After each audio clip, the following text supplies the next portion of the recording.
మరిన్ని పురాణ కథల కోసం మా ఛానల్ని సబ్స్క్రైబ్ చేసుకోండి. అలానే లైక్ చేయండి, షేర్ చేయండి.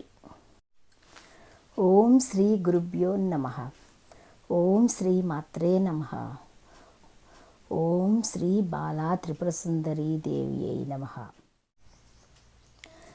మాఘపురాణము 29వ అధ్యాయము. మృగశృంగుని కథ. వశిష్ఠ మహర్షి దిలీపునితో ఇట్లన్నాడు: దిలీప మహారాజా వినుము. పూర్వము కుస్సుడు అను పేరు గల బ్రాహ్మణుడు కలడు. అతడు కర్దమముని కుమార్తెను వివాహమాడాడు. వారికి ఒక కుమారుడు కలడు. ఆ కుమారుడు విద్యావంతుడై దేశాటనము చేయదలచి తల్లిదండ్రుల అనుమతిని పొంది ఇంటి నుండి బయలుదేరాడు. మాఘమాస ప్రారంభమగు నాటికి అతడు కావేరీ తీరమునకు చేరుకున్నాడు. మాఘమాసం అంతయు కావేరీ నదిలో స్నానము చేయవలనని తలచాడు. అతడు కావేరీ నదిలో ప్రతి దినము స్నానము చేయుచు 3 సంవత్సరములు ఉన్నాడు. శ్రీమన్నారాయణుని దయతో పొందుటకై స్నానము చేయవలేనని సంకల్పం కలిగెను. అతడు శ్రీమన్నారాయణ్ణి ఉద్దేశించి తపము చేయని ఆరంభించాడు. కుత్సుని పుత్రుడొకటచే కౌత్సుడై తపమాచరించుచుండగా లేళ్లు కొమ్ములతో రాపిడి పెట్టినను కదలకపోవుటచే వానికి మృగశృంగుడు అని పేరు వచ్చినది. వారి తపమునకు మెచ్చి శ్రీమన్నారాయణమూర్తి వానికి ప్రత్యక్షమయ్యాడు. మృగశృంగుడు శ్రీహరిని చూచి ఆనందపరవశుడై పెక్కు రీతులుగా స్తుతించాడు. శ్రీహరియు వారి తపమునకు స్తుతులను మెచ్చి ఇట్లన్నాడు: నాయన, నీవు అనేక పర్యాయములు మాఘమాస స్నానమును విడువక చేసి అఖండమైన పుణ్యమును నా ప్రేమను సాధించావు. నీవి తపముచే మరింతగా నీపై ప్రేమ కలిగినది. వరమును కోరుకొమ్మని అన్నాడు. మృగశృంగుడు: స్వామి, నీ దివ్య దర్శనమును కలిగించినందులకు కృతజ్ఞుడను. స్వామి, నీ దివ్య దర్శనమును కలిగించినందులకు కృతజ్ఞుడను. ఇట్టి నీ అనుగ్రహమును పొందిన తరువాత నాకు మరే విధమైన కోరికయు కలుగుటలేదు. కావున ఈ ప్రదేశమున నీవు భక్తులకు దర్శనమిచ్చుచుండవలయను అని కోరాడు. శ్రీమన్నారాయణుడు వాని ప్రార్థనకు అంగీకరించి అంతర్ధానం పొందాడు. కౌత్సుడు ఇంటికి తిరిగి వచ్చాడు. వాని తల్లిదండ్రులు వానికి వివాహము చేయదలిచారు. కౌత్సుడును వారి అభిప్రాయమును అంగీకరించాడు. అనుకూలత కల యువతి భార్యగా లభించినచో గృహస్థ ధర్మమును చక్కగా పాటించి ధర్మార్థ కామ మోక్షములను పురుషార్థములు 4 సాధించవచ్చును. ఇందువలన కన్యను పరిశీలించి వివాహమాడవలేనని భార్యకు ఉండవలసిన లక్షణములను తల్లిదండ్రులకు తెలియజేశాడు. వారు అతని ఆలోచనను మెచ్చుకున్నారు. భోగాపురమున సదాచారుడు అను ఉత్తమ బ్రాహ్మణుడు నివసించుచుండేవాడు. వానికి ఒక కుమార్తె కలదు. ఆమె పేరు సుశీల. ఆమె పేరుకు తగిన ఉత్తమురాలు, గుణవంతురాలు. కౌత్సుడు ఆమెను వివాహము చేసుకొనవలెనని తలచాడు. సుశీల ఒకనాడు తన 2 స్నేహితురాళ్లతో కలిసి నదీ స్నానమునకు బయలుదేరినది. ఆ సమయమున మదించిన అడవి ఏనుగు వారిని తరిమింది. అప్పుడు సుశీల ఆమె మిత్రురాండ్రును బెదరి పారిపోవచ్చు గట్టులేని నేల బారు నూతిలో పడి మరణించారు. కౌత్సుడు వారి మరణ వార్తను విని దుఃఖించాడు. చనిపోయిన 3 ఏ విధంగానైనా బ్రతికించాలని నిశ్చయించుకున్నాడు. వారి తల్లిదండ్రులకు ఆ శరీరములను రక్షించండి అని చెప్పాడు. సమీపమున ఉన్న నదిలో స్నానము చేసి ధ్యానమగ్నుడై ఉన్నాడు. మదించిన ఆ ఏనుగు వారికి ఎదురుగా నిలచి వానిని కొంతసేపు చూచింది. తటాలున్న వానికి ఎదుట తలవంచి వానిని తొండముతో తన మీదకి ఎక్కించుకున్నది. కౌత్సుడును శ్రీమన్నారాయణుని స్మరించుచు దానిపై నీటిని చిలికెను. 2 చేతులతో దాన్ని స్పృశించెను. వెంటనే ఆ ఏనుగు తన రూపమును విడిచి దివ్య రూపమును పొందినది. శాప విమోచనమును కలిగించిన మృగశృంగునకు కృతజ్ఞతలను తెలిపి నమస్కరించి తన లోకమునకు పోయెను. కౌత్సుడును చనిపోయిన వారిని బ్రతికింపవలయునని మరల నదిలో మునిగి యమధర్మరాజును ఉద్దేశించి తపము చేయసాగాడు. యముడును వానికి ప్రత్యక్షమయ్యాడు. వరముని ఇత్తునని కోరుకొమ్మనెను. మృగశృంగుడును యమునికి నమస్కరించి స్తుతించాడు. దుర్మరణము చెందిన 3 కన్యలను బ్రతికింపమని కోరుకున్నాడు. యముడును వారి పరోపకార బుద్ధికి మెచ్చుకున్నాడు. అడిగిన వరములనిచ్చి అంతర్ధానము చెందెను. మృగశృంగుడు పట్టుదలతో చేసిన తపము చేతను యముని దయవలను సుశీల ఆమె 2 మిత్రురాండ్రు బ్రతికారు. వారిని చూచి అందరూ ఆశ్చర్యపోయారు. సుశీలామున్నగు వారు నిద్ర నుండి లేచినట్లుగా లేచి కూర్చున్నారు. వారు యమలోకమును చూసిన విశేషములను ఇట్లు తెలిపారు. జీవి చేసిన పాపమును అనుసరించి శిక్షింపబడతాడు. భయంకరములైన పాపములను చేసిన వారు కఠినముగా శిక్షించబడుదురు. పాపము చేసిన వాడు ఎర్రగా కాలిన ఇనప స్తంభమును కౌగిలించుకొనవలేను. మరుగుచున్న నూనెలో పాపము చేసిన వాణిని పడవేయుదురు. తలక్రిందులుగా వేలాడతీసి క్రింద మంటలను పెట్టుదురు. ఎర్రగా కాల్చి వానితో వాతలు పెట్టుదురు. భయంకరములైన సర్పాదులున్న చోట పడవేయుదురు అని వారు వివరించారు. వారు చెప్పిన మాటలు విని మిగిలిన వారందరూ భయపడ్డారు. అప్పుడు సుశీలామున్నగు వారు భయపడకూడదు, మాఘమాస స్నానము చేసి ఇష్టదైవమును పూజించి యథాశక్తిగా దానము జపము ఉన్నవి చేయుట ఒక్కటే సర్వసులభమైన ఉపాయము. మాఘమాస స్నానము వలన చేసిన పాపములు నశించి పుణ్యములు కలిగి జీవులు శుభలాభమును పొందవచ్చును అని మిగిలిన వారికి ధైర్యము చెప్పిరి. ఇట్లు పలుకుచున్న వశిష్ఠ మహర్షిని దిలీపుడు, గురువర్య, భూలోకమునకు యమలోకమునకు గల దూరం ఎంత? చనిపోయిన వారు మరలా బ్రతుకుటకు వీలుగునా అని ప్రశ్నించాడు. అప్పుడు వశిష్ఠ మహర్షి, నాయన, భక్తికి పుణ్యమునకు సాధ్యము కానిది లేదు. పుణ్యమును కలిగించు మాఘస్నానమును సుశీలమున్నగు వారు అనేక మార్లు చేయుట వలన వారు సంపాదించిన పుణ్యము, కౌసుడు చేసిన తప ప్రభావము వారిని ఈ విధముగా కాపాడినని సమాధానము చెప్పి, నాయన, ఇటుదే మరి ఒక విషయం కలదు, వినుము. పుష్కరుడు అను జ్ఞానవంతుడు ఒకడు కలడు. అతడు సద్గుణములు భక్తి కలిగినవాడు. మాఘస్నానము మొదలగు పుణ్యప్రదములకు కార్యములన్నిటినో చేసినవాడు. యముడు ఒకనాడు తన భటులను చూచి, పుష్కరుని తీసుకొని రండి అని పలకగా యమభటులు పుష్కరుని తీసుకుని వచ్చారు. యముడు తీసుకుని రమ్మన్నది ఇతనిని కాదు, పుష్కరుడని పేరు గల మరి ఒకనిని.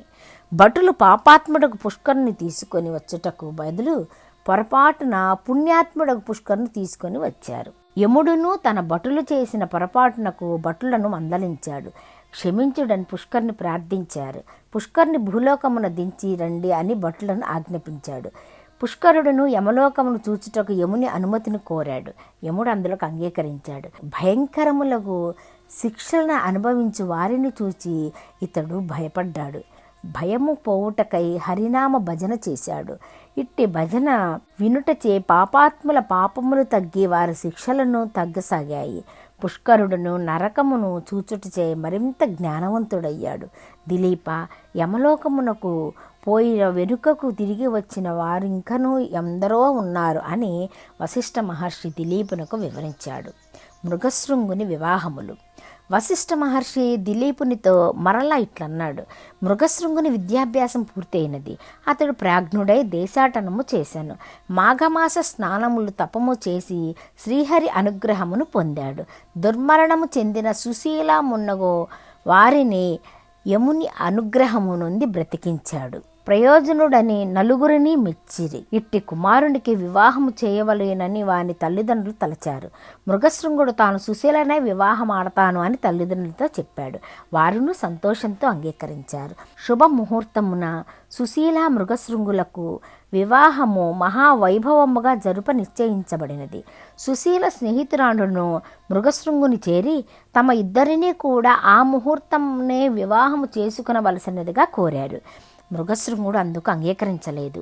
వారు పురుషుడు ఎక్కువ మంది యువతులను పెండ్లాడట శాస్త్ర విరుద్ధము, ధర్మ విరుద్ధము కాదు. దశరథునకు భార్యలు 3 లేరా? శ్రీకృష్ణునకు 8 మంది పట్టపురాణులు లేరా? ఆదిదేవుడైన పరమేశ్వరునకు గౌరీ గంగా 2 లేరా? వారికి లేని అభ్యంతరము మునులకెందులకు అని వాదించారు. ప్రాణదానము చేసిన వానికి భార్యలమై కృతజ్ఞతను చూపు అవకాశములిమ్మని నిర్బంధపరచిరి. పెద్దలను వారి అభిప్రాయమును బలపరిచారు. చివరకు మృగశృంగుడు సుశీలతో పాటు వారిద్దరిని కూడా వివాహం చేసుకున్నాడు. కథను వినుచున్న దిలీపుడు మహర్షి వివాహం ఎన్ని విధములుగా వివరింపబడునో కోరెను. అప్పుడు వశిష్ఠుడు, బ్రాహ్మణ కన్యను అలంకరించి వరునికిచ్చి చేయు వివాహము బ్రాహ్మ వివాహము. యజ్ఞము చేయునప్పుడు యజమానికి యజ్ఞ సమయమున భార్యగా నుండుటకై కన్యనిచ్చి చేయు వివాహమును దైవ వివాహము అంటారు. పెండ్లి కుమారుని నుండి గోవులను తీసుకొని కన్యనిచ్చి చేయు వివాహమును ఆర్ష వివాహము అంటారు. ధర్మము కొరకు కలిసి ఉండుడని చేయు వివాహమునకు ప్రజాపత్య వివాహము అని పేరు.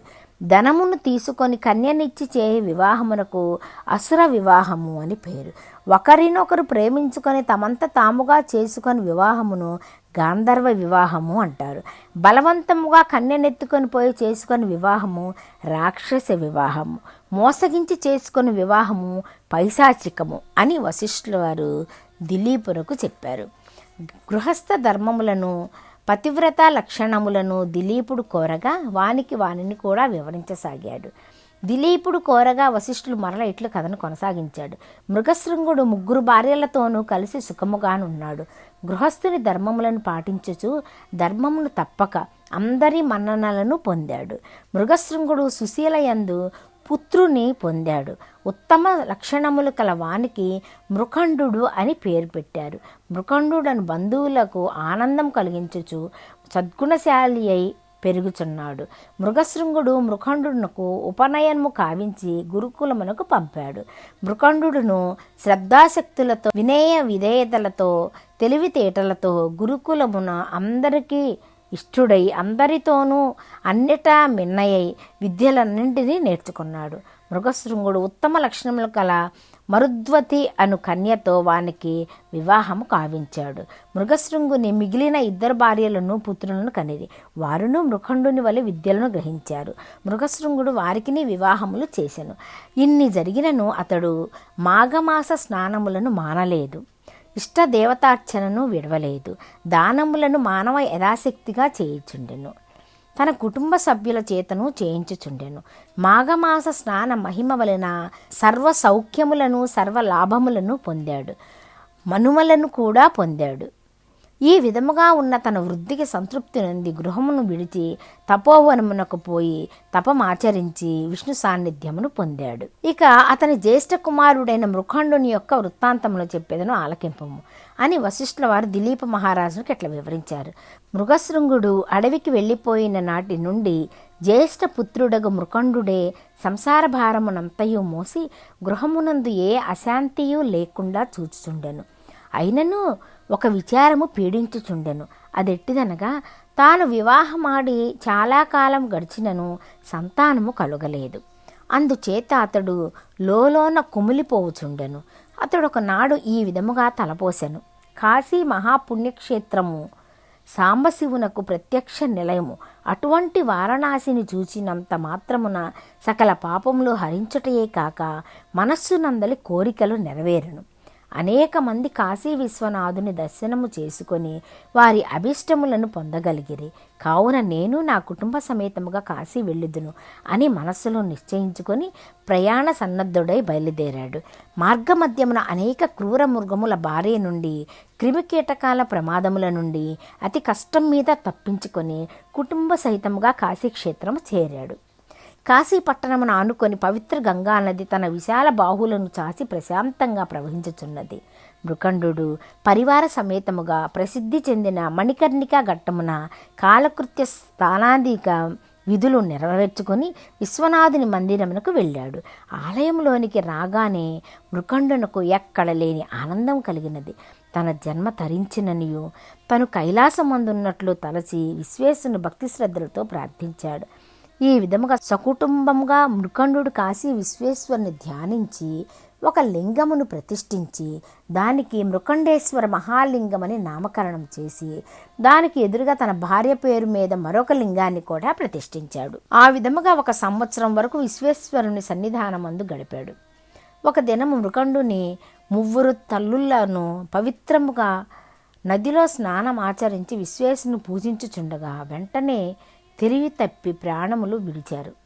మృకండు చాలా దుఃఖించాడు. విధిని ఎవ్వరూ తప్పించలేరు కదా. అయినను వారు ముగ్గురును ఈశ్వరుని ధ్యానించుచునే ప్రాణములు విడిచారు.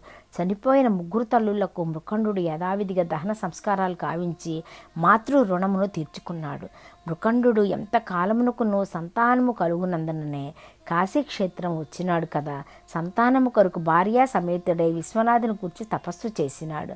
అతని తపస్సులకు మెచ్చి పార్వతీ పరమేశ్వరులు ప్రత్యక్షమయ్యారు.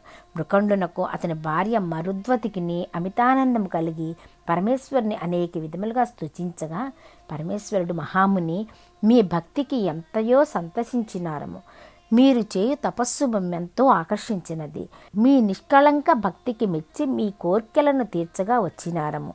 కావున మీ అభీష్టక మెరుగుంబుడు అని పలికెను. అంత మృకండు నమస్కరించి, తండ్రి మహాదేవ, తల్లి అన్నపూర్ణ, ఇవే మా నమస్కృతులు.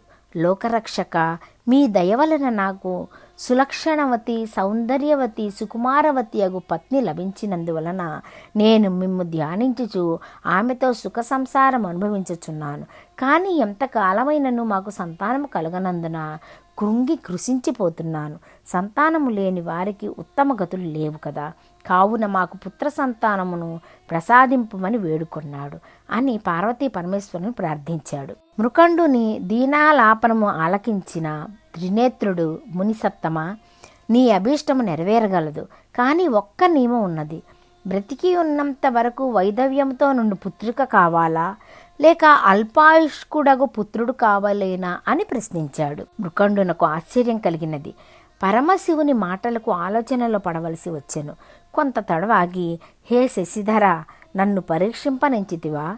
నాకు జ్ఞానోదయమైనది. మొదలు నేటి వరకును మీ ధ్యానముననే సలుపుచూ సేవించుచున్న నాకేమీ చెప్పవలయనో తోచకున్నది. అయినను కలకాలము వైధవ్యంతో కృంగి కృషించు పుత్రిక కన్నా అల్పాయుష్కుడగు పుత్రరత్నమే ప్రసాదించమని అడిగాడు. అటులనే అగునుగాక అని వరమిచ్చి త్రిశూలధారి పార్వతీ సమేతంగా అంతర్ధానమయ్యాడు. పరమేశ్వరానుగ్రహము వలన మృకండుని భార్యగు మరుద్వతి ఒక శుభముహూర్తమున పుత్రుణ్ణి కనెను. మృకండునకు పుత్ర సంతానం కలిగినని అనేక మంది ఋషిసత్తములో ఆ బాలుని చూడవచ్చారు. వ్యాస మహర్షి కూడా వచ్చి ఆ బిడ్డకు జాతకర్మ చేసి వెడలెను.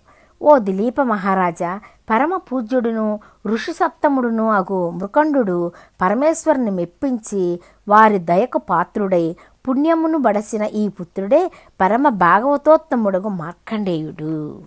మాఘపురాణము 29వ అధ్యాయము సమాప్తము.